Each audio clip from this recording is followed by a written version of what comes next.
So welcome to this discussion circle. And to start off, we'll have Magali Dumont introduce herself. So welcome, Magali.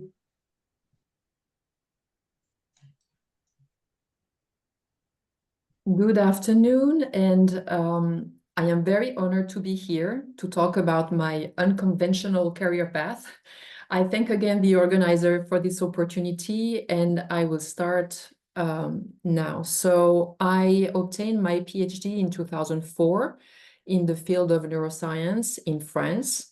And after that, as it was recommended at the time, I decided to go for an experience abroad for a postdoctoral fellowship. At first, I thought that I would stay there for 2 years and that I would be back with a maître de conférence position. But this is absolutely not what happened. As soon as I arrived there, I realized how positive and dynamic the environment was. I realized that I had no limit in what I could do in research and what I could learn. I met very inspiring people, including my husband. So, of course, it was decided to stay. In 2010, I became assistant professor in neuroscience. And in 2012, actually, his lab was relocated in Sweden. So I had to change my plan, both at a personal level and as a at the professional level. So at the personal level, I decided that this transition would be perfect for motherhood. So I took time for that. And as a professional choice, I decided to transition towards management and support because I was getting quite frustrated to be involved in very specific research field with what I thought was a limited impact. So I thought that with this move, I would actually have a more global impact. In 2012, I obtained a position as core facility director at the Paris Brain Institute. My role there was to create the core and to provide the resources and the expertise to the research community. So I had a private contract for 2 years, and I then was recruited by INSERM as fonctionnaire in 2014. It was a very rich experience. And after 7 years, I decided I needed a change. I needed to discover a new environment, a new field in the topic of support. And instead of jumping into a frenetic job search, I took a little bit of time and I used a mentored approach. So I asked for a coach to help answer some of the fundamental questions of what could be next for my career. In 2020, I had the opportunity to use a mobilité at INSERM and to join the Fondation Alzheimer. So it's a research funding agency. And there I was hired as a science officer, so in charge of the calls in terms of the scientific communication. And very soon after that, because I was given some freedom, I decided to develop an integrity program and also to develop international partnerships. So now I am an international affairs and science officer for the Fondation. Together with a coach and with other senior mentors, I actually also gained confidence to accomplish a more personal initiative. And I created a company called ScienceR to promote responsible research in the biomedical field, especially with the use of animals. And throughout these years, what I realized and understood is that what was important for me was to be engaged in transformative actions, independently of the job title. So I know that in the future, this is what matters to me, and this is what makes me happy.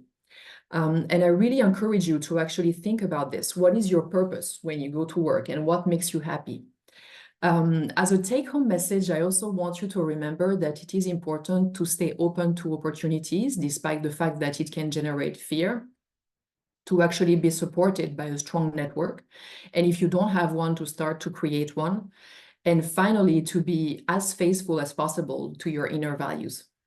Thank you very much. Oh, that's great. Thank you so much, Magali. What we'll do is we'll move on next to Cecilia, if you'd mind presenting yourself as well. Thank you, Andrea and Gwen, for the invitation. It's really a pleasure for me to be here. So I don't have any slide. I will just briefly tell you what I'm doing now and how I arrived to do that. So I'm Italian, and I got my master degree in Italy, and I shortly moved to France for a kind of post-mastery internship. It was something between before deciding what I wanted to do next, and I really enjoyed this experience. I found that the quality of research here in France was much better than what I found before in Italy, and so I also looked for and so there I decided to do a PhD at that time.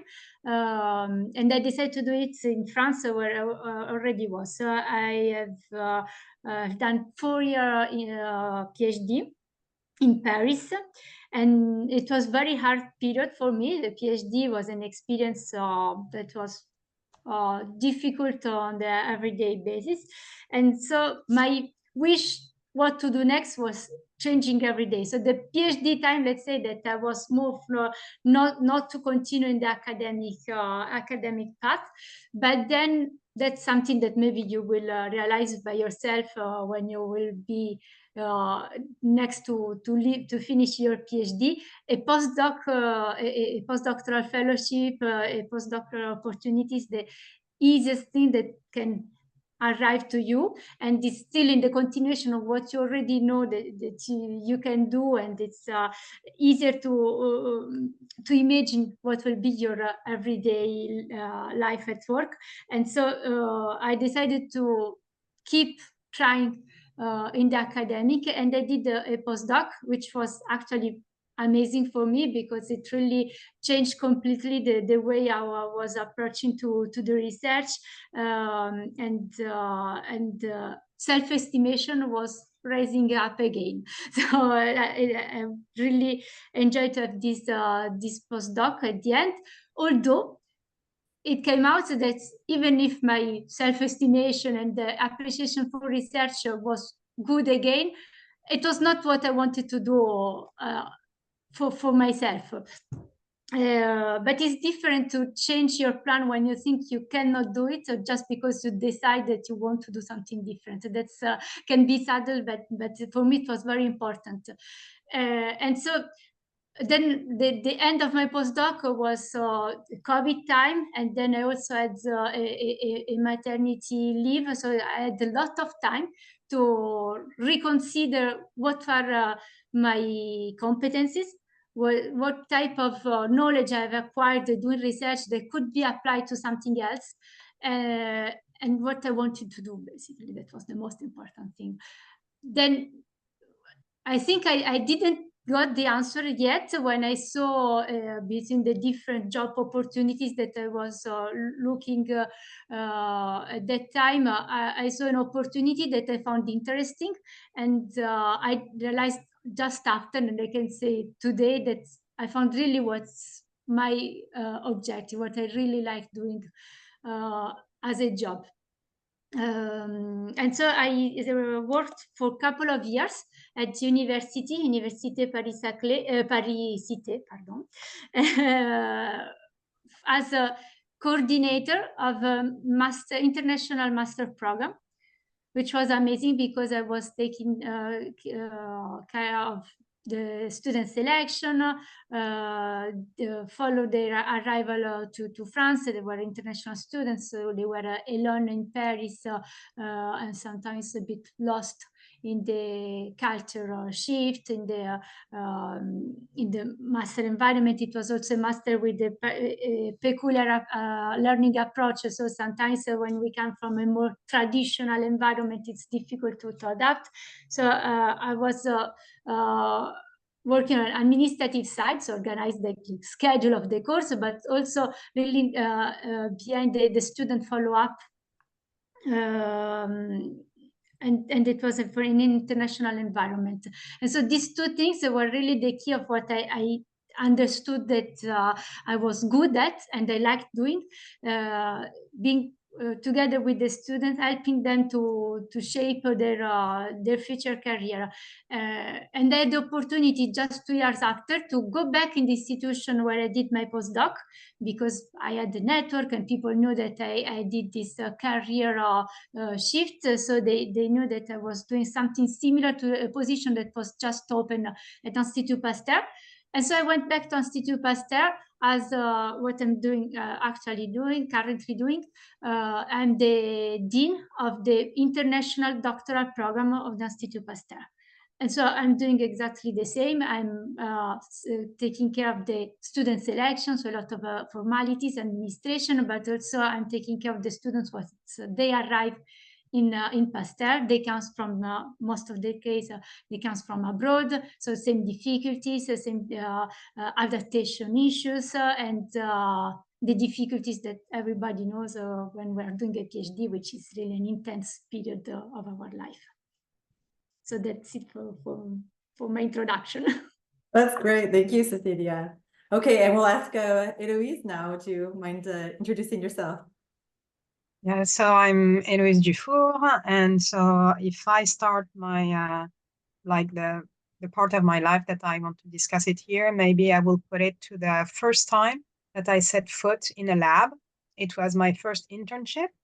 I was I don't know how it would be called today. It was 3 years after high school graduation. And before that, I didn't really know what I wanted to do. I had followed like the excellence path. And before that, I thought, yes, well, not. It sounds interesting. And when I set foot in a lab, I thought, okay, this is what I'm going to do for the rest of my life. This is so exciting. This is so amazing. And so then I did all of the steps, and I really enjoyed doing research. And it was for me like falling in love. I had found it. It was the love of my life, and I would never do anything else. And so this is how I did my PhD. And of course, as everyone, PhD, you have ups and downs, and you always have, this side job that you think, okay, when I'm really through with it, this is what I'm going to do. For me, it was, okay, I'm going to go and sell pancakes on the beach. But again, I still really, really, really loved it. So I went for a postdoc. It's also my private life was aligned with it, so that it was clear with my partner that we were going to go abroad after my PhD, because I had moved a lot in internships. And then we would go for a postdoc abroad. I would go for a postdoc abroad, and he would follow me. And that then we would come back to France. And so I would get a position. This is when we would have a baby, because before that it was not possible because I had to work too much. And I went for a postdoc, and I also really, really, really enjoyed it. But then something happened to me, is that I had always been involved in outreach activities. I always felt that as a researcher, it was my responsibility also to share with the rest of society what is being done in research. And so I continued doing that in the US, where I went to do my postdoc, except that I was working on evolution. And I knew before going there that half of the American population doesn't accept evolution. It's one thing to know it. It's one thing to realize it and to live it and to actually meet people. And then you realize it was a real kind of a horrendous moment, a realization of this huge gap that there can be between science and society. And so it built up and up and up to the point where I felt that what I was doing on the side of my research, it was actually so important that this is what I had to do for as my professional life. And so this is when I decided, I didn't know in which form yet. So basically I made a plan. I went back to France. At that time, my partner was not my partner anymore. So I had an American partner. He didn't come with me. So I came single. So I came back to France single with no steady job, because I had decided that I was going to change the world, and I didn't know how. But I had backup plans in case it wouldn't work out. And what I can say is that this was end of 2013. And then actually, I had the luck to meet a group of people who also, a group of researchers who also wanted to do things between science and society. And so they had kind of seed money to start something. And so I was recruited to build what this nonprofit organization that I've been leading since, which is called the Cercle FSCR, and which is an association loi 1901, which aims at bridging the gap between science and society. We organize basically interventions of scientists in schools, and we do other things. I'm not going to go into details about what I do there, but just to say that in terms of a take-home message, so eventually I had a child, and it was a huge adjustment, huge. But what I can say is that I don't regret 1 second the choice I've made. And it was very scary, and actually more so for the people around me, because everyone was like, why did you do that? Why? Like, why don't you continue in research? Like, you're good at it, it's working. And basically all of my research environment was seeing it as a failure, when now if I was given a steady position in research, I would say, oh, really, no, but no, thank you. I really love what I do now, and I feel, yes, I feel really good in it. And just, yes, one take-home message that it's okay to move away from academia, and it needs to be planned in advance, really, to really plan it.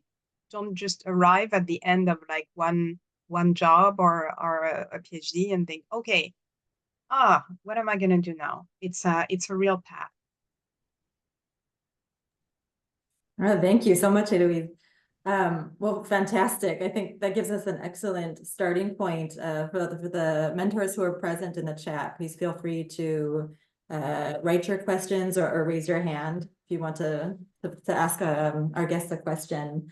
I guess one thing, maybe just to start the questions off, one thing that sort of struck me is how the three of you, we've heard about moving towards something and moving away from something.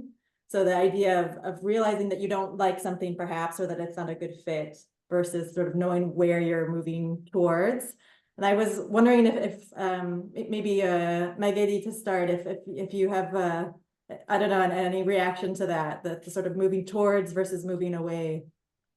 Yes, so for me, it's not that clear-cut, moving away or moving forward. It's more of a journey, you know? It's like you do one thing. For example, you are happy in a lab because you develop your research projects, and then you meet someone that is doing something slightly different.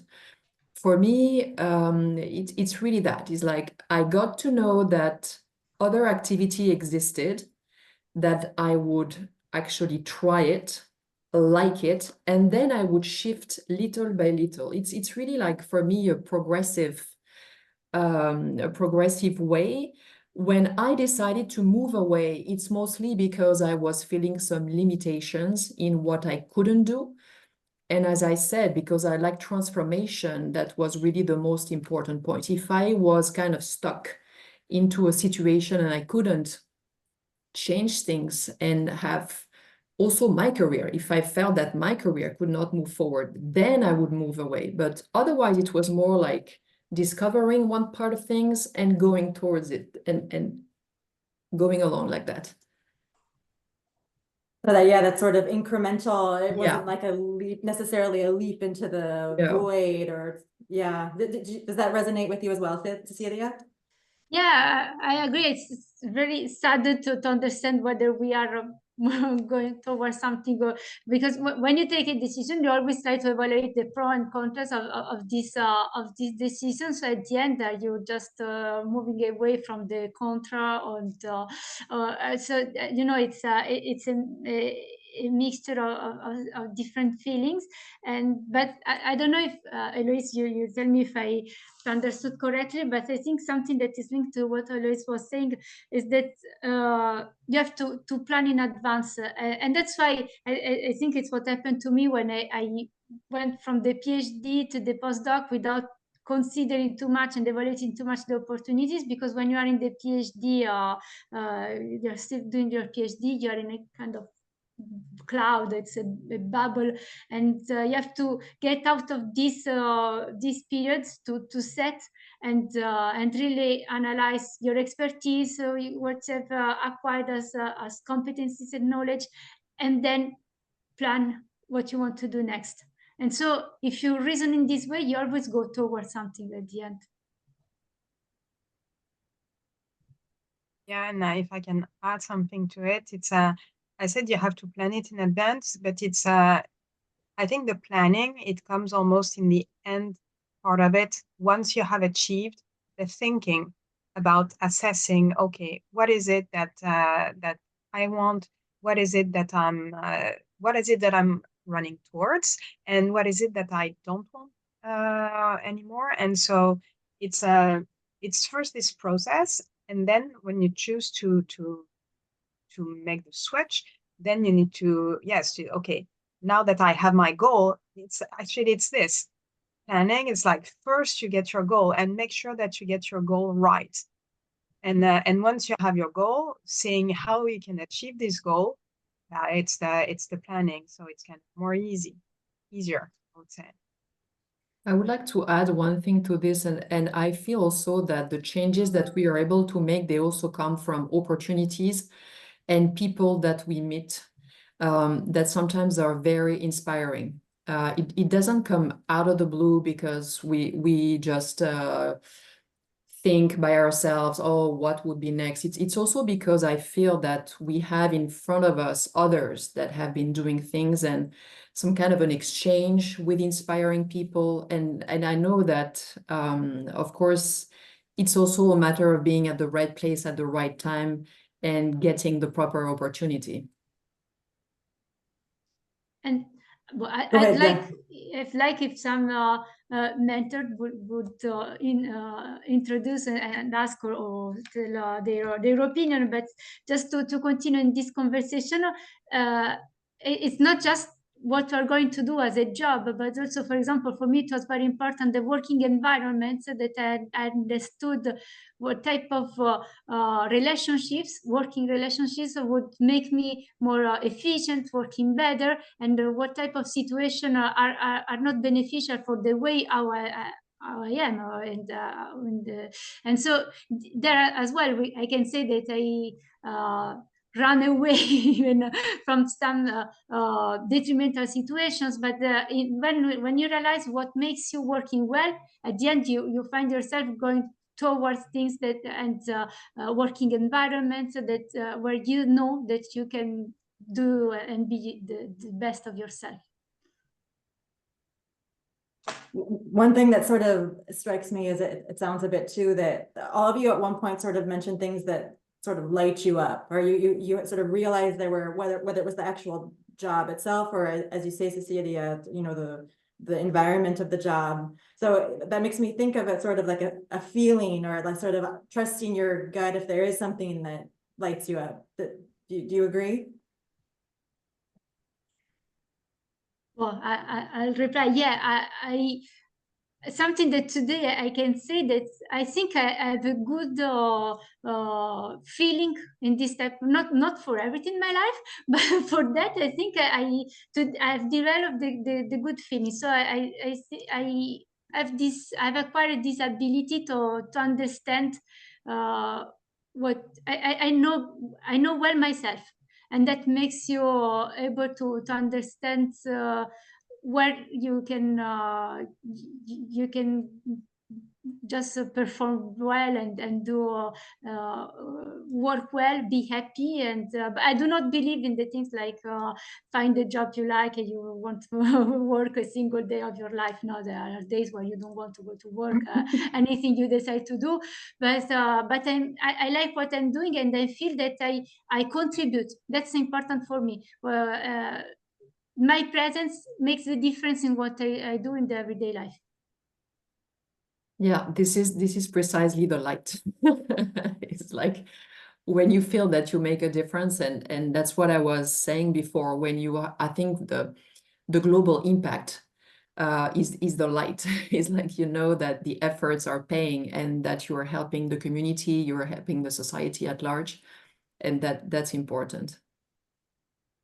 There is a question in the chat from Milena Giromini. Milena, if you feel like asking the question and open your camera, feel free. So Milena is actually asking you, do you think it is possible to leave academia immediately after completing a PhD? I have the impression that pursuing a postdoctoral position will always help to demonstrate additional experience and facilitate the transition to non-academic roles. So she's in an open space, but so who starts? Louise? I can start with that because first I can add that for me, my postdoc was really transformative for me on a personal level. This is where I realized that actually I wanted to do things. I wanted to build things myself, and not necessarily to be part of the team and working on the projects of the team. I wanted to have my own team. But I can also say that even though it was very transformative for me and very important, I can say that one of the best people that I worked with at the Saclay FSCR, for example, transitioned directly from their PhD to outside of academia. And the thing is that, yes, sure, a postdoc will give you more experience, just as any other job will. This is the point. And so what do you want? What do you expect to gain from your postdoc? Like, for example, for the kind of job that I do, so basically, I run the nonprofit organization. The other people I can think of who like did their PhD, they're doing project management. Would be I'm not sure if it's to go, for example, to the private sector. Also, it depends the level of the position that you're aiming at. Obviously, you don't have the same management experience or things like that when you're coming out of your PhD or after a postdoc. So I would not say that this is best to do a postdoc. And especially if you feel that you're tired of research, I would say this is really not the best. Don't go for something that you're already tired with. I would say it depends on what you want to do and the type of career you want to pursue, probably. And yes, I have two examples of mine in mind of people that have worked at the Saclay FSCR after their PhD. I have to say, though, that their transition, it was not straight from, okay, I've done only research and now I'm going to do only project management in scientific outreach.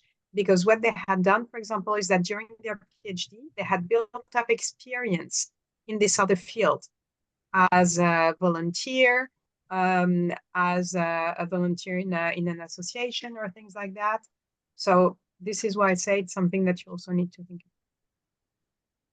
Yeah, I totally agree with you, Eloise. I think it's not a mandatory step, but I also feel that going abroad is a way to put yourself a little bit in danger. It's like you have to go into another country, learn the language, try to integrate yourself in another culture. And for sure, for me, it was transformative as well, because it forced me to go out there and to look for something that I was aiming for. And that brings also, Cecilia was saying that, a lot of self-esteem and confidence. If I feel that if you want to leave academia and leave research, it shouldn't be too long, because of course it's difficult. And you should be able to afford it as well, because that's also another issue. You need to find a place where you can have a salary, where you can stay without being totally at risk. But it is an experience where you get to know yourself and your limits. And that's actually very interesting when you have to start an entire career afterwards. And just to add, I give you the example of someone who made this experience of going abroad before the PhD. So the PhD postdoc passage was not in this sense, because I had this experience already before. But still, the experience of managing the project, of being independent, autonomous, are raised to a level that I did not met during the PhD. Then there are people, and I am dealing with PhD students every day, so I can say that they are not the majority, but there are who already acquired this experience of being autonomous, independent, really feeling they hold their project during the PhD. So in this situation, maybe you don't feel to need a further experience in research, and you're already ready to change. That depends what you want to do next, of course. But in most of the case, you acquire this level of maturity in terms of management, in terms of direct management of the collaborations of the project itself, only during the postdoc. And in this sense, I recommend the postdoc, but it's not mandatory, of course. And I feel it's also a matter of creating a network, because when you're out of the PhD, you just know your lab, your PhD mentor, and you don't really have a network of other people in eventually other fields. And I felt that the postdoc was also a way to create your own network independently of your PhD lab. Yeah, very true. I see Milena has said a thank you for your answer, and she's also moved to France for her PhD, so she understands. I moved to France after my PhD, so I also understand myself.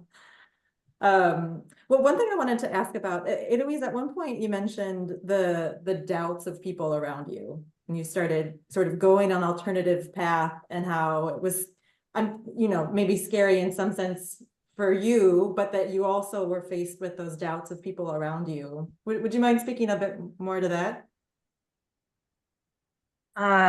Well, the way I would explain it is that when I will go back to what I was saying about love. When you're in research, you're there because probably you find love with it, and you're surrounded by people who are in love with it. And saying that you actually would like to go away from it, for people who are in love with it, they cannot imagine that there is something else that is as good, as fulfilling, that actually you can have a position that is as intellectually stimulating. I mean, I remember discussions, in the different labs. I've been in like a lot of labs, and very often there was this discussion, the poor people who are not doing research, they must be bored in their life. And it's really kind of the common feeling. And so when you have this feeling, it means that since you're in the most stimulating environment that there can be, if you want to go away with it, it's because you're unsuccessful. And so this is why, and it's something that I've discussed with other people who transitioned out of academia, and they have felt the same thing. And so from my colleagues, there was this, they couldn't understand, because they were telling me, but how is it possible that you want to leave academia because you're successful in it? So it didn't align. It's not possible. And then there were, for example, my parents, my lovely parents. So when I told them, okay, I've made my decision, and they told me, how can you do that to us? We sacrificed so much for you to be able to do this. If you wanted puppets, you should have gotten puppets, not children. Because there was this idea that I was very, very invested in my job. I loved what I was doing, and so I didn't see them as much as they would have liked for us to see each other. I went abroad, and so for them, they felt that it was their sacrifice, and that I was training them. We're not going to go into parenting, but it's just also, it's something that I tried to explain to some people who are fresh out of academia, is that once you're out of academia, you're not a researcher anymore. You're not considered the same. And for me, it's something that I made peace with, that I still feel like very much so like a scientist.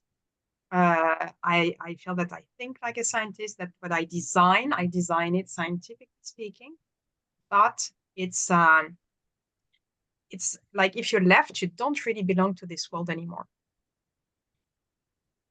Yeah, I want to amen to that. That is very true, actually. But my view of things is slightly different. I agree with you, Eloise, that when you are not in a lab, you're not considered as a scientist anymore. But that doesn't mean that you are not involved in research anymore. And I have approached this quite differently. When people ask me, what do you do for a living? I said, I am a scientist. Because I am a scientist, but I use my competencies more in the management part of things, but it is still, to my perspective, mandatory to have people that are managing the research, supporting the research. We are not all in a lab. However, when you confront your ex-colleagues that are in a lab, you do not belong anymore. And that is in this that the fight is a little bit more difficult. But outside, when you say to people, you know, I am a scientist, and they're all like, oh, that's great. But what do you do? I'm not in a lab pipetting stuff. And then they understand. It's like, oh, okay, you give money for people to do research. But I still feel that my role is still to be the scientist in no matter where I was. And it's also something that I agree with you. You have to do you have to work on being capable of showing that you're, or showing, not really showing, but assuming the fact that you are a scientist despite the fact that you're not working in a lab. And the hardest part is with ex-colleagues that are still in labs. But after a while, I also feel that because we are scientists and because we also have a PhD, it helps us to get credibility when we are among scientists. Because if you actually are not a PhD and you work in the research field, then it's even harder.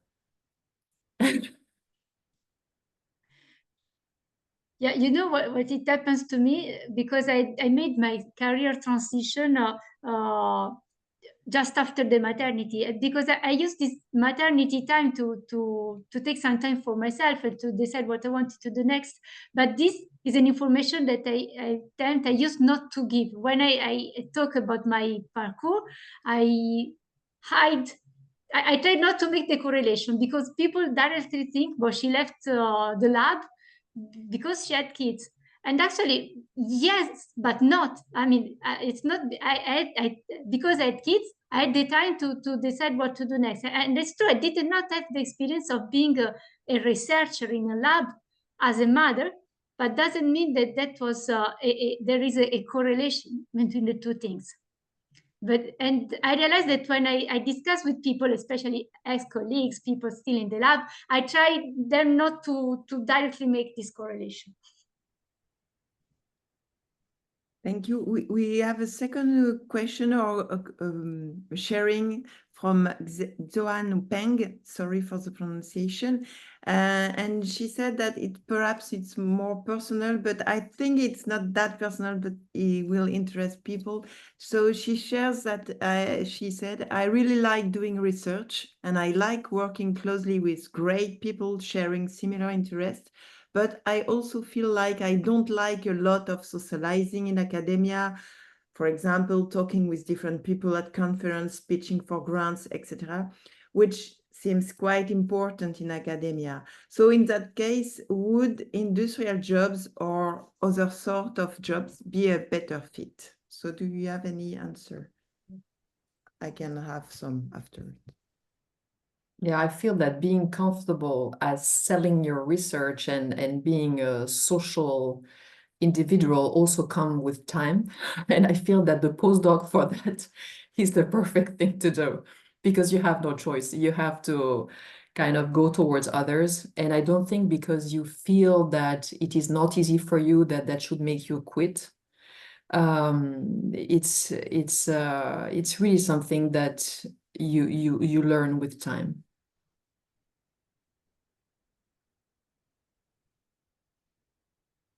Okay, Cecilia, or Eloise? Do you want to react? You know, there are a lot of choice that you can make, and the final decision is always a balance between accepting what you are, but also try to improve something that you feel you're not good enough, or you're not just used to that. So the experience, but there are a lot of trainings that, you know, today as a PhD, you're also there are some mandatory trainings also in transversal competencies like presenting. So you can find a good support and improve some qualities that you feel like they're not really the strength of your CV, but at the same time find the balance between improve and accepting who you are. So that's something that's it's a such personal exercise that I cannot suggest how to do it, but just try to reason in this way.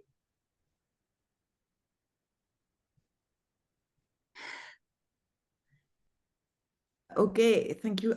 Also, what I can add is that you have recruitment of engineer, research engineer. If you really are not, you don't want to do pitching for grant, you don't want to go to socialize during Congress, and you don't want to improve or to work on this part of you, you can do research and be hired as a research engineer. You will have less pressure on getting grants, but or socializing, but still you can do research and be part of a lab.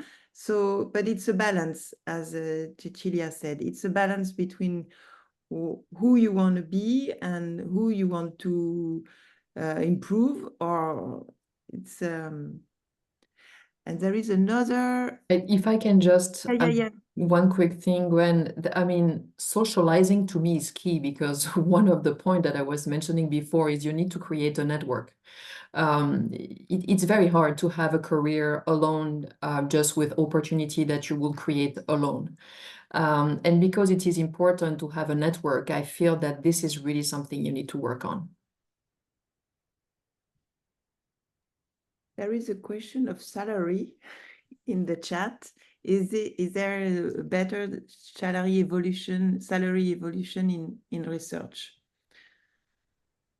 So I can start with that, because for me it's very simple. I am fonctionnaire at INSERM, so it doesn't matter really what is my title. I still follow the scale that INSERM has for the employees. So it's not because I'm doing something else that my salary would evolve. And despite the fact that I work for a private organization, being a fonctionnaire just puts me into this very preset salary scale. Yeah, it's the same for me. I work at Institut Pasteur. They have a grid, so you fit in a grid, and for positions like mine, it corresponds exactly to the ones of the researcher. So at my stage of curriculum, if I was in a lab or in the office where I am, it would be exactly the same. For me, it was a little bit more complicated, because I'm in the private sector, in the non-profit sector, and so the people who set up my salary is the board of the organization.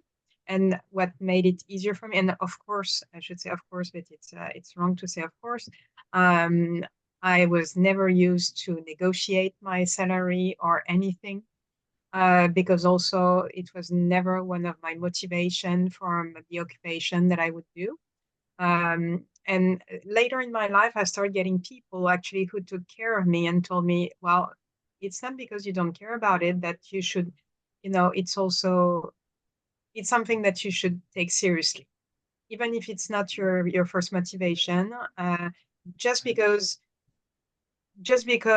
even if you want to defend the women cause in general, not fighting for your salary, it's a bad thing for every woman. So this is when I started to also fight a little bit more for it. But I would say that I'm lucky enough that for me, the being managed by researchers, actually, basically the grid of salary was the same. Whereas if I had stuck to the grid of salary of the non-profit, especially the size that I'm in, it would not have the same grid. Actually, I think it would have been much worse. So this is something that I want to say also it depends of like which kind of the non-profit sector you're going to, but especially in France, the non-profit sector is paying less than the for-profit sector. And it depends basically at the kind of a position that you get and in the kind of structures that you get. Yeah, you know, women are statistically less negotiating their salary compared to men. In research, we already have this idea that we are stealing money from the research that could be used for the research itself. And when you are in a support service of the research, it's even worse because you are seen by someone who steals money also from your colleague at the lab. So if you do not get out of this way of seeing things, you get trapped and you feel almost guilty to negotiate. I'm totally into that, so I don't know how. I don't have any suggestion how to get out of that. But I saw Gwenaëlle put in the chat a link, so follow it because I will. I have followed this formation. It was 2 years ago, and it's free. And for me, it's not so interesting because I'm a functionary. But it learned how to deal and how to negotiate, even to go to a congress and to have like argument, not to have answers, prepared answers for your boss. Or so. I would encourage all of you to follow that. Yeah, because the negotiation is not just money, it just makes way that your ideas get accepted, approved by your supervisor, your superior. So at the end, when you enter in this mood that you can defend yourself, your ideas, and your salary too. I mean, they go in parallel. Definitely getting out of the mindset of self-censoring for sure. Yeah, Oh, and I think that it's also very cultural because in France, we are not very comfortable with this. My experience in the US was totally different. And actually, when I started to talk to people about the fact that I didn't feel to negotiate, they thought I was crazy. So I learned it there. And at some point, you just have to think that you have a certain value for the place that you're going to work for. And never forget that when the negotiation comes. And as Cecilia was saying, it's not just a matter of salary, but it's also for your promotion, for your evolution, because otherwise you can actually stay there doing the same stuff, being paid the same way for years, and that is not satisfactory. But in France, I say that it's very cultural to kind of accept, especially when you are given the opportunity to become a fonctionnaire, then better not ask too much. Thank you. There is a comment and a question from Léa Kenge. As a woman starting a career in research, I think there is often a negative perception of women who try to build a personal life, especially those who want to start a family. Yet, this does not diminish their skills or abilities. How do you respond to situations where, for example, maternity leaves come up quickly? Wow, So I don't mind to start on that because this is what happened to me when I returned to France. So I decided to get pregnant after my husband left for Sweden. So there was a little transition between, I was still in the US, he was in Sweden, and I was applying for a position in Paris.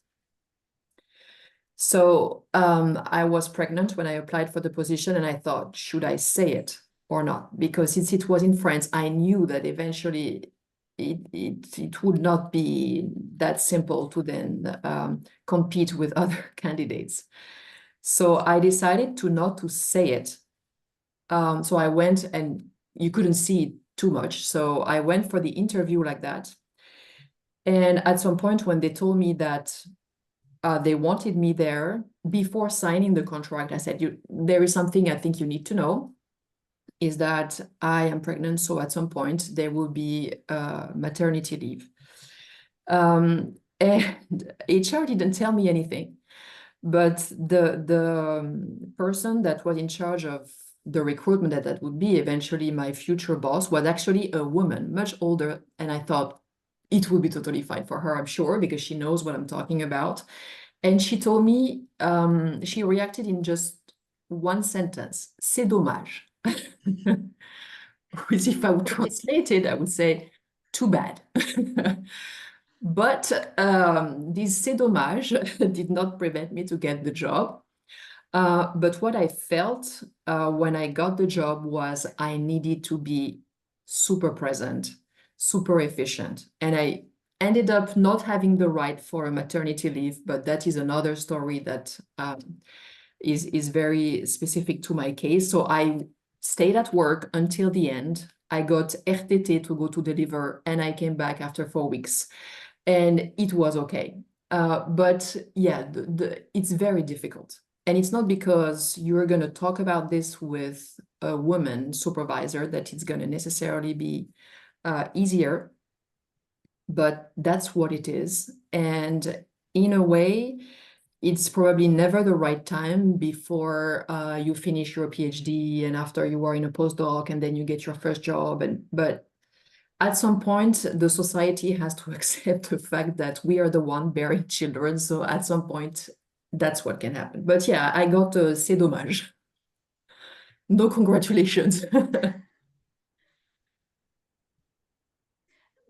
I think I'm victim of this way of thinking, and the decision of having a about it was not really a decision, but at the end I found myself not working during the period of my maternity leave, and I was relieved of that because I didn't have to explain and justify. So I have to admit that, yeah, I did not face that because I was not working during the time of my maternity leave.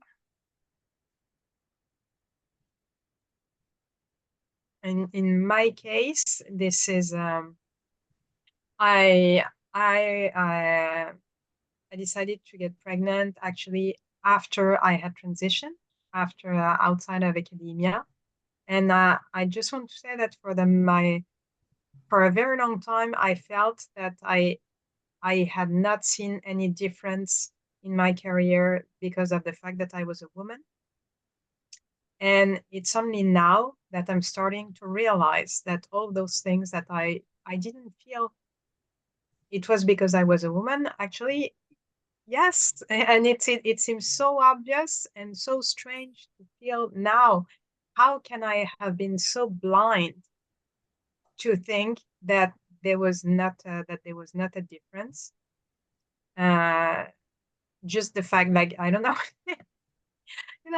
very old men touching my thighs when I sit next to them, or things like that, that felt normal, or things like that.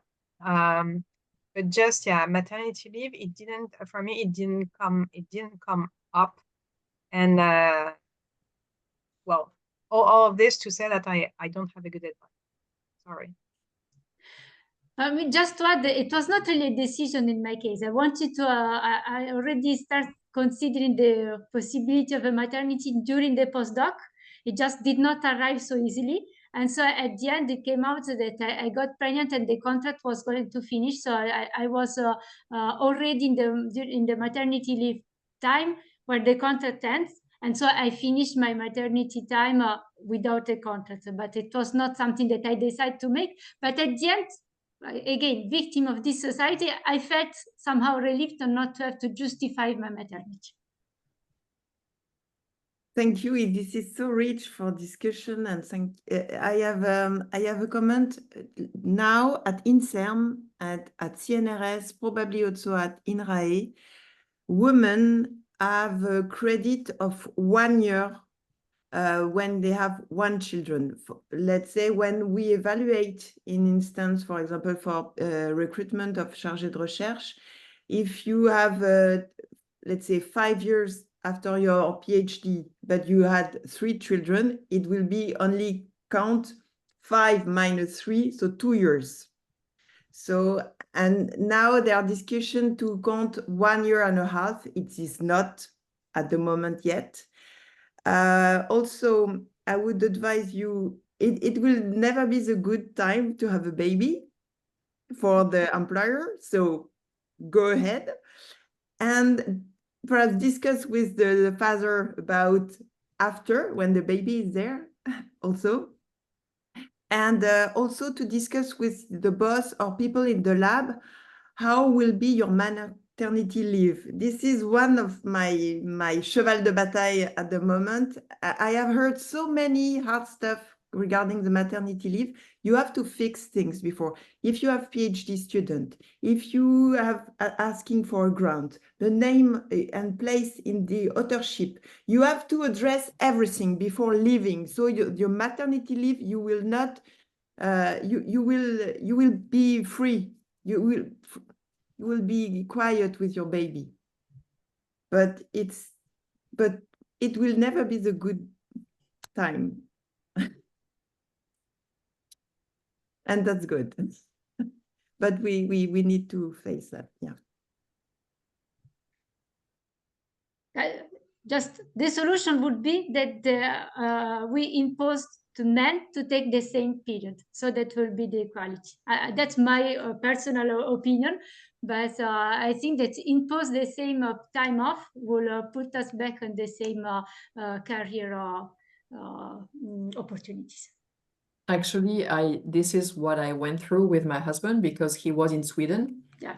So I went back to work after 4 weeks and he took care of our son for 9 months and it was great. But of course, for him, he's also a scientist. He used that 9-month maternity as I mean, in Sweden was no problem. Paternity, but when he came to France to look for a job, this was not very easy to justify. And so he was a visiting researcher at the time. Then he went for the paternity leave, and when it was time to apply for a position, to have to say that he was the one caring for our child was tough. And even now, actually. Even now, he's using it as a positive, as a positive event, but I'm not sure that he gets the best out of it when it's time to compare with other men that didn't do that. But it was great.